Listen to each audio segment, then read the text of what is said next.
Hello everybody. What I wanted to talk about today was the relationship between the composer and the instrument, the utility of the instrument, what it's actually supposed to be used for, and what should drive you to use your instrument in a compositional way. If you are compositionally minded, if you are a guitar player or whatever, and your goal is to create music, and you have been playing for, I don't know, maybe 2 years or less, at about the 2-year mark, you should stop practicing. Practice it's really a motivation killer. If you are inspired to play music and create something artistic, one of the worst things you can do mentally to yourself is to associate that instrument with a practice regimen. Obviously right now, in terms of guitar-based music, the talent bar is so high that if you want to enter that rat race, you're really shooting yourself in the foot. So before you start thinking about what you want to do with music, you should really kind of determine what your inspiration is. What is driving you to play? Is your goal to be very good at the craft of guitar playing or good at the craft of composition? For most people, it's probably not going to be the latter.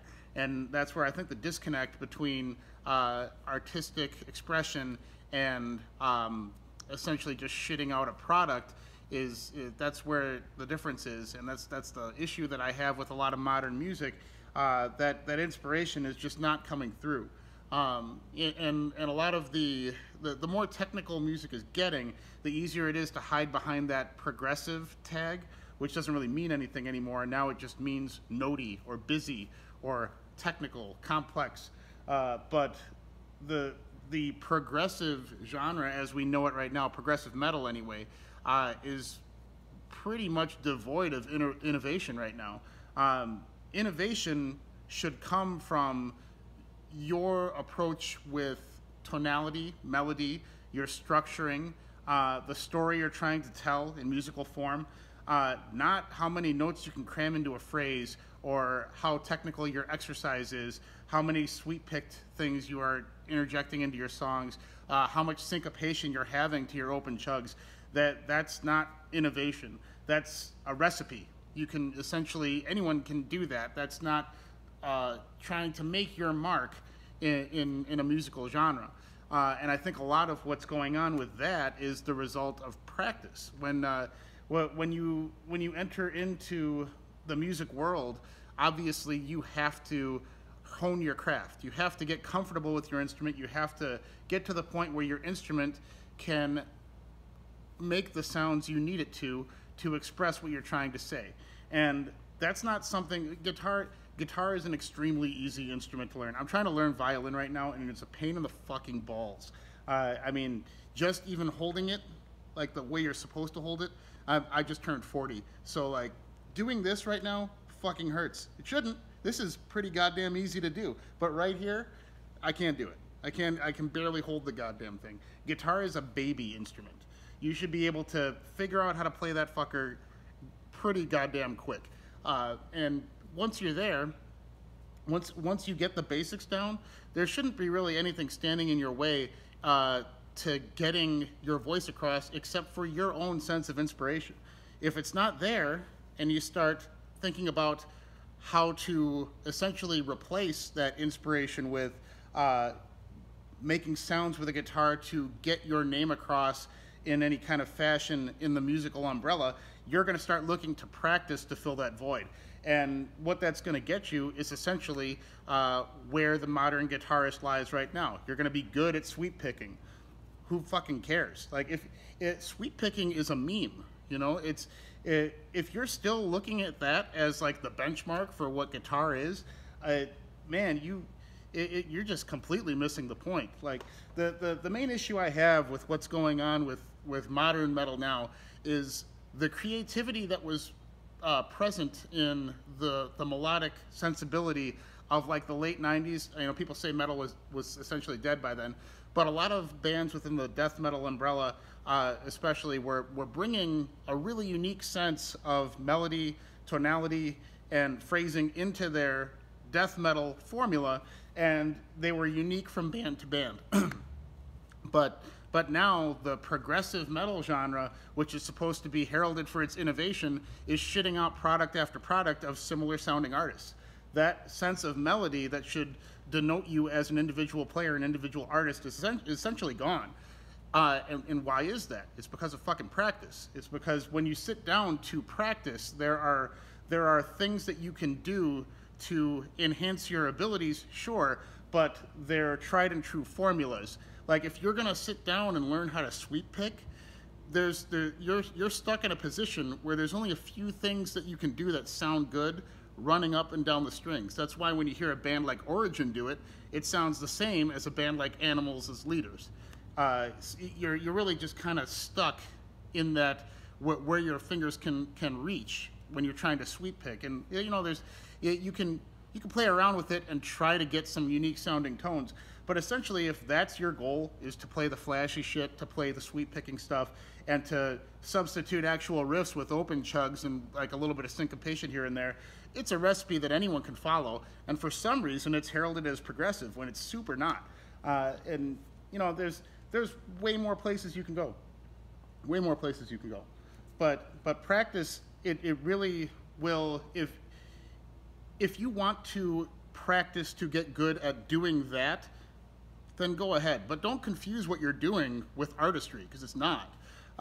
If you're trying to learn to become a composer and you're still practicing after 2 or so years, like I said, you're going to wind up associating your instrument with a regimen, with toilsome labor.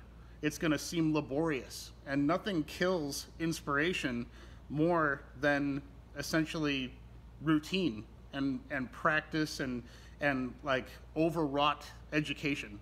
Before I went to college, I was passionate about what I wanted to study, and then as soon as I was done, even before I was done, that passion was destroyed by education, because it really can kill that fire in you.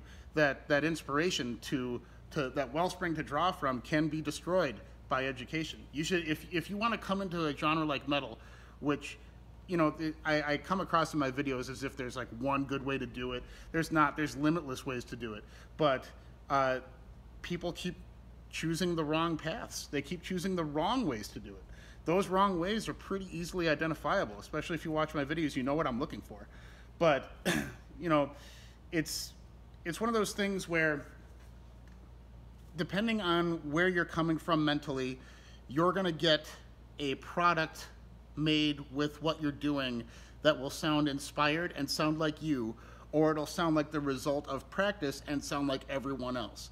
And like I say in many videos, if you're going to go ahead and become a modern metal guitar player, the template is out there, and the aesthetics of what those people are doing are very easy to copy because it's all aesthetic.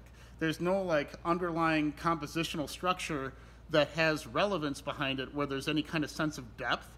So you can glean all the aesthetics and copy all of these big time players, and if you put in enough practice, you'll get there and you'll do exactly what they're doing, and you'll probably be able to gain a following because people respond to what is flashy and what is instantly gratifying. Nothing that will take some time to sink in, nothing that will offer you any kind of sense of like enlightenment from repeated listens. None of that's going to be present with the modern progressive metal product. And like I said, if your goal is to be the sweep picking extraordinaire, there's only one real like actually effective sweep picked segment that I can think of in metal where it was appropriate, and it was appropriate because it was done in like a tongue-in-cheek sardonic kind of way. In Cryptopsy's Phobophile, the song starts with like a piano intro that sounds classical to the untrained ear. I don't know shit about classical music, I'm not going to pretend, but you get that this is a barbaric death metal band, and then you get that piano intro, so you're already getting this kind of pompous, grandiose vibe. And then the solo comes in, and there's a break before the rhythm comes back in, and the guitar player plays a sweep-picked, like a full full 6-string sweep pick ender, and it's there to kind of be tongue-in-cheek and hilarious. And now that is what makes up riffs. It's unbelievable. It's unbelievable that that's what people are gravitating towards. If you want to learn technique, that will actually progress your voice as a musician in the metal genre, in the death metal genre, or whatever, there's a few records that will help you. I'm wearing a DeFlesh shirt right now. This is not on purpose, but if you want to learn how to have like really intense, like palm muted, like fast, like command of your right hand or left hand if you're a left-handed picker, listen to Under the Blade. That is, I tried to play along with it when it came out, like 97 or whatever, and it really honed my skills with my picking hand.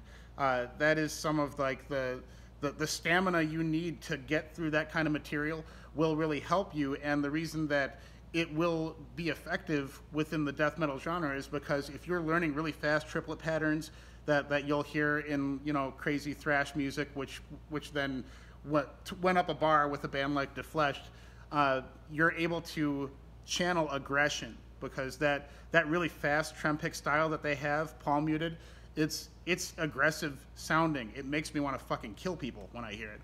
And, you know, that has utility. It has utility to it. You can get your melody in and still intersperse some of that trem picked palm muted stuff in there, and allow like the barbarity of that picking pattern to have like a duality with the melody you're playing, and then you have like a full riff that has multiple layers to it.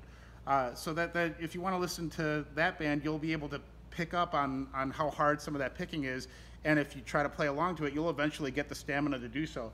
If you want to learn how to trem pick full, all full 6 strings to get that ornate, like majestic, like full chord feel, listen to any old black metal. That'll help build the stamina too, playing full chords trem picked for a majority of your song's duration. If you want to learn how to manipulate time signatures while still having that sense of groove and still having it be melodically resonant with what death metal is, listen to Demolik Nespith. That ends up having, if you listen to that record, you'll hear how the drummer will flip from 3/4 to 4/4 while still having like the constant melody, and you'll see how much rhythm can change and add color to the riff, and you'll also be able to develop from them string skipping techniques, because what Demolik likes to do is a lot of their melody is kind of chromatic in how the tones are, but some of the tones they're using, they'll jump up an octave, so you'll have this like string skipping going on, and the notes will sound like they're leaping out of register and they're leaping out of key. But if you were to take them down to the octave that they could rest in with the rest of the phrase, you'll see that it really is kind of just a chromatic exercise. But that string skipping that is present in a lot of what they do, it'll help give you that added layer of dynamics, to introduce some of that, the higher tones of the register of the guitar, while allowing yourself to still get your phrase across, which it could be like, a pretty primitive sounding phrase, but by assigning some of your notes to a higher octave value, you can have like a wider spread of dynamics to kind of get your voice across. So if you listen to like those 3 records, try to get some technique from that'll really help open some doors for you in terms of getting your own. It won't inhibit your voice. That's the main thing that I'm trying to get across, is there's ways to practice, ways to glean inspiration from other artists without inhibiting your voice. And some of these techniques that I'm explaining from these other records, they don't teach you the melodic structuring. They don't get your ears used to the certain phrases that you're hearing, like what sweep picking does. I don't even have to like tell you what the note arrangement is to a sweep picked phrase. You know what when you hear it, because it all sounds the same whenever any band does it. Just because of, if you're going to play that fast, there's only so many places you can go unless you alter the tuning of the guitar, and few people do that really. It's coming around now a little bit. People are kind of exploring with that, which is really fun, and it'll help you to kind of gain different voices that you didn't know you had. I use a lot of weird tunings. I've been doing it for a very long time, and what I like about it is I'm able to explore more of the tones of the guitar, but as I'm writing, I'm realizing that it still sounds like me. So where I lie in terms of my tonal choices isn't inhibited by the structure of where the strings sit on the guitar and where the notes are reachable. And that's a cool thing to discover, because you know, a lot of people might look at a guitar like dads, the middle-aged dads that buy guitars. They're gonna sit in that pentatonic, like, follow where the circles are thing. And I've been changing tunings with playing a lot of weird open tunings for, I don't know, about 20 years now, and it still sounds like me no matter what tuning I put it in, but it enables me to have a few more melodic choices to choose from that I wouldn't get from a normal tuning. But I digress on that. If you want to still utilize the voice you have, that inherent voice you have that you're inspired to get out, you can listen to those records I mentioned, pick up on some of those techniques, and still not sacrifice who you are. Whereas if you practice now what you should be what everyone is practicing to enter that guitar player rat race, you're going to really hurt yourself in terms of what you can produce, because those tones are really going to be, you're going to see what the big names in music are doing right now, and what they're doing is so limited because the techniques they're focusing on are inherently limited.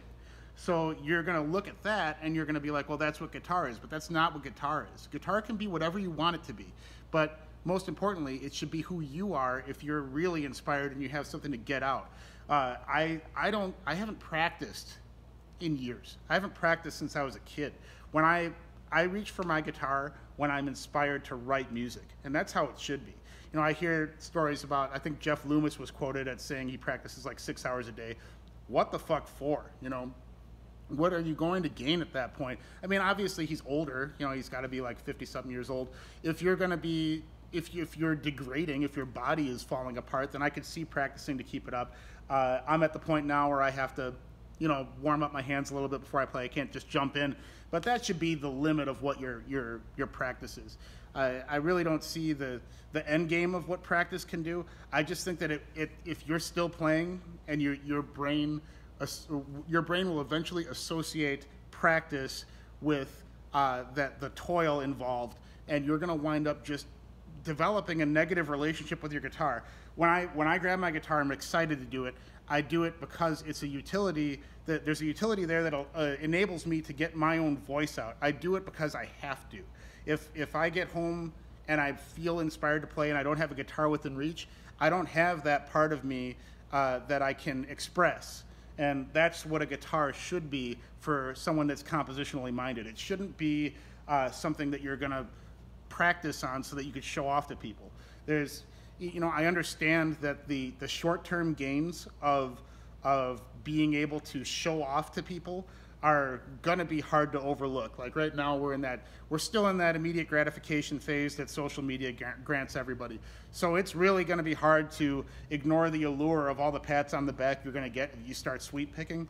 But just think about what inspires you to make music in the first place. Go back to the drawing board. If what you wanna do is technique minded and not expression minded, don't confuse what you're going to spit out as being art. It's not going to be, and you have to be comfortable with that. So that's about all I have to say regarding the idea of practice. I just really want people to know that they can foster that creative aspect of what will make them players and what will make them composers without developing a negative relationship with their instrument, because it's very easy. It's very easy to hate what you're doing. Right now, I fucking hate the violin. I'm hearing violin in my music, and I really, really want violin to be on my records. But I haven't touched it in a while because it's so goddamn hard. And I know it's something I can overcome. You know, if it's got strings on it, I can probably eventually pick it up. But I have that negative relationship with the violin over there right now. And The only way I'll get over that is by getting the basics down, which you should do when you start playing an instrument. You should get the basics down. But like I said, after you essentially learn what you need to learn in order to get yourself a means of expression out, stop fucking practicing. You're really going to be hurting yourself. You really are. And the stuff you end up creating via practice is not going to be essentially compositions. It's going to be exercise. And that's what we're seeing a lot of today. All right. Well, thank you for listening.